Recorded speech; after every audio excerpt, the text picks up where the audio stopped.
حاملہ عورت سے شرعی تقاضا پورا کرنا کیسا ہے؟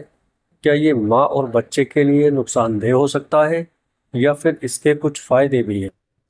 کچھ لوگ اسے بالکل محفوظ سمجھتے ہیں جبکہ کچھ کے نزدیک یہ خطرناک ثابت ہو سکتا ہے۔ لیکن اصل حقیقت کیا ہے؟ کیا اسلام میں اس کے بارے میں کوئی خاص ہدایت موجود ہے؟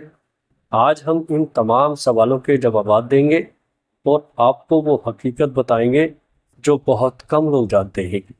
پیارے دوستو، نبی کریم صلی اللہ تعالیٰ علیہ وسلم نے فرمایا، جو لوگ حاملہ بیوی سے مباشرت کرتے ہیں، دارالفتح صفحہ نمبر 49 جلد نمبر 3 میں یہ بات درج ہے کہ حاملہ عورت کے ساتھ مباشرت کتنے عرصے تک کرنی چاہیے، یعنی کہ حمل ٹھہر جانے کی صورت میں کتنے مہینے تک مرد اپنی بیوی کے ساتھ مباشرت کر سکتا ہے، اور حاملہ عورت کے ساتھ شرعی تقاضا کرنے کے نقصان بچے کو کیا ہوں گے اور عورت کو کیا ہوتے ہیں، اور حاملہ عورت کے ساتھ مباشرت کرنے کے فائدے کیا ہیں۔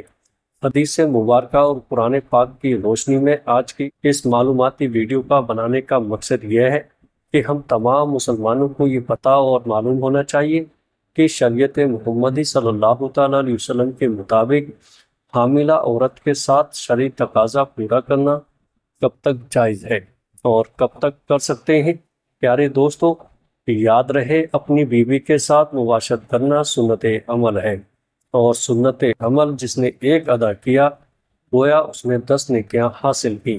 حضرت عبداللہ بن عمر رضی اللہ تعالیٰ عنہ فرماتے ہیں، اللہ تعالیٰ ان میاں بیوی پر راضی ہوتا ہے جو شرط راتوں میں شرعی تقاضا پورا کرتے ہیں اور رب کے ڈر سے ٹھنڈے پانی سے غسل کرتے ہیں اور اس کی رضا پر راضی ہوتے ہیں۔ اس وقت اللہ تعالیٰ فرشتوں سے فرماتا ہے، اے فرشتوں، تم ان کے سب کے گناہ معاف کر دو کیونکہ اس نے میری رضا کے لیے ٹھنڈے پانی میں غسل کیا ہے۔ یاد رہے، اپنی خواہشات پر صبر کرنا بہت مشکل ہوتا ہے، تو اب سوال یہ ہے، مرد اپنی حاملہ بیوی سے شرعی تقاضا کب تک کر سکتا ہے؟ پیارے دوستو، 2 مہینے، 4 مہینے یا 6 مہینے، کب تک وہ شرعی تقاضا پورا کر سکتا ہے اور کب اس کو منع ہے؟ حمل کے دوران اگر شرعی تقاضا پورا کیا جائے تو اس کا فائدہ کیا ہوتا ہے اور نقصانات کیا ہوتے ہیں؟ حاملہ عورت سے مباشرت کتنے مہینوں تک خاتم کر سکتا ہے؟ تو جواب بڑی توجہ کے ساتھ سنیے گا۔ پہلے تو یہ بات سمجھنا ہوگی کہ کن کن صورتوں میں اسلام کے اندر شرعی تقاضا پورا کرنا منع ہے۔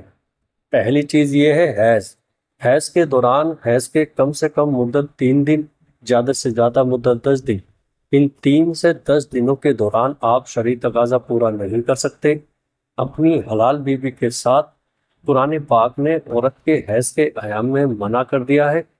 لوگ سوال کرتے ہیں نبی کریم صلی اللہ تعالیٰ علیہ وسلم سے کہ حیض کے بارے میں تو اللہ تعالیٰ کے قرآن نے بھی جب آپ کو کہہ دیا کہ عورتوں سے جدا رہو، حیض کے دنوں میں تو حیض کے دن کتنے ہیں؟ کم سے کم 3 اور زیادہ سے زیادہ 10 دن، تو حیض کے دنوں میں بچ کر رہنا ہوگا۔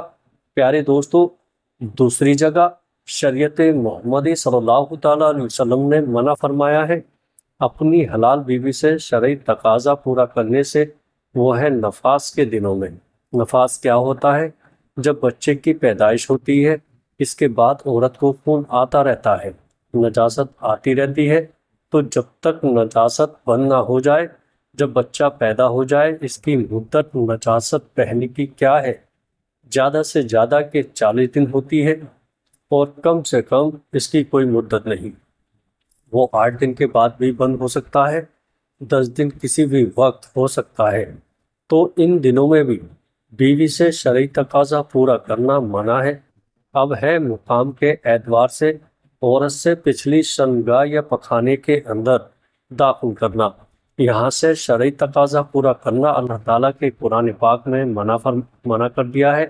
تمام علماء اکرام اور ہمارے پیارے نبی حضرت محمد صلی اللہ تعالیٰ علیہ وسلم سے یہ بات ثابت ہے کہ عورت کی پچھلی شرمگاہ سے شرعی تقاضا یعنی مباشرت کرنا، جہاں سے داخل کرنا حرام ہے، بہت بڑی اللہ تعالیٰ کی ناراضگی والا عمل ہے، لیکن اس سے بچنا ہوگا۔ اللہ تعالیٰ نے قرآن پاک میں فرمایا، تمہاری بیویاں تمہاری کھیتی ہیں، تم جہاں سے چاہو آؤ، لیکن کہاں آؤ؟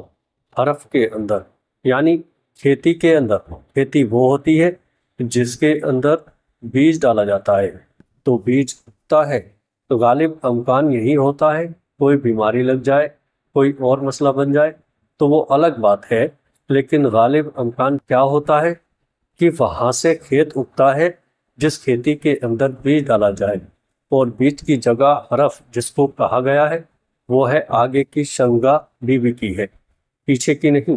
وہ پکانا ہے، پکانے کی جگہ ہے، نجاست ہے، اس سے بچنا ہوگا۔ اب آتے ہیں آج کا جو سوال ہے کہ کب تک حاملہ بیوی کے ساتھ شرعی تقاضا پورا کر سکتے ہیں؟ تو جواب بڑا واضح ہے۔ شریعت مظاہرہ اسلام کے تمام محفوظ قرآن، حدیث اور جمع یہ سارے آپ کو اجازت دیتے ہیں کہ آپ جب چاہیں بیوی کے بچہ پیدا ہونے والا ہے، اس سے پہلے اگر آپ شرعی تقاضا پورا کرنا چاہتے ہیں تو کر سکتے ہیں، اور اپنی بیوی کی صحت کو دیکھتے ہوئے لیڈی ڈاکٹر سے مشورہ کرنے کے بعد آپ کے مباشرت کرنے سے بچے کو کوئی تکلیف ہو سکتی ہے، بیوی کو کوئی تکلیف ہو سکتی ہے، کسی قسم کا نقص پیدا ہو سکتا ہے، کوئی پریشانی اس سے ہو سکتی ہے، تو پھر آپ کو صبر کرنا ہوگا۔ اور اگر اس طرح کا کوئی خدشہ نہیں ہے، کوئی امکان نہیں ہے، تو آپ کو اجازت ہے، آپ جب چاہیں جیسے چاہیں، آپ کی بیوی کے لیے آسانی ہو، اس کو تکلیف نہ ہو، بیوی کو بھی تکلیف نہ ہو، بچے کو بھی تکلیف نہ ہو۔ صرف یہ چیز آپ نے سامنے رکھنی ہے، باقی سب کچھ لوگوں کی باتیں اپنی اپنی جگہ پر، ان کو نہیں دیکھنا۔ صرف اور صرف شریعت مظاہرہ آپ کو اس حوالے سے آزاد چھوڑ رہی ہے۔ صرف آپ نے ڈاکٹر کی رائے کا احترام کرنا ہے، لیڈی ڈاکٹر کا مشورہ ضروری ہے۔ حاملہ بیوی کے ساتھ شرعی تقاضا پورا کرنے کے فائدے کیا ہیں؟ علماء اکرام کی رائے ہے، لیکن یہ رائے انتہائی پسند کتاب کے اندر لکھی ہوئی ہے۔ یہ فتویٰ کی بہت بڑی کتاب دارالفتح کا حصہ ہے۔ یہ کتاب بڑی منتقل کتاب ہے۔ اس کے صفحہ نمبر 49 جلد نمبر 3 پر ہے کہ اگر حاملہ بیوی سے مباشرت کی جائے تو بچے کی کچھ سماعت اندر اضافہ ہوتا ہے، حافظہ مضبوط ہوتا ہے اور اس کے بال بڑھتے ہیں، اور تیسری چیز یہ ہے کہ اس کی بینائی تیز ہوتی ہے۔ یہ فائدہ ہے اس عمل کے، اگر اس سوچ کے ساتھ، اس یقین کے ساتھ کیا جائے تو انشاءاللہ تعالیٰ یہ فائدہ حاصل ہوگا۔ اور جائز سی بات ہے، خواہش تو پوری کرنی ہے۔ انسان کو اللہ تعالیٰ نے پیدا کیا ہے، اس کے سامان بھی پیدا کیے ہیں، خواہش کو پورا کرنے کے لیے حلال طریقے سے بندہ پورا کر سکتا ہے، تو اس پر کوئی پابندی نہیں ہے۔ دعا ہے کہ اللہ رب العزت ہمیں اپنی بیوی کے ساتھ حلال طریقے سے شرعی تقاضا یعنی مباشرت کرنے کی طاقت اور توفیق عطا فرمائے۔ آمین۔ السلام علیکم ورحمۃ اللہ وبرکاتہ۔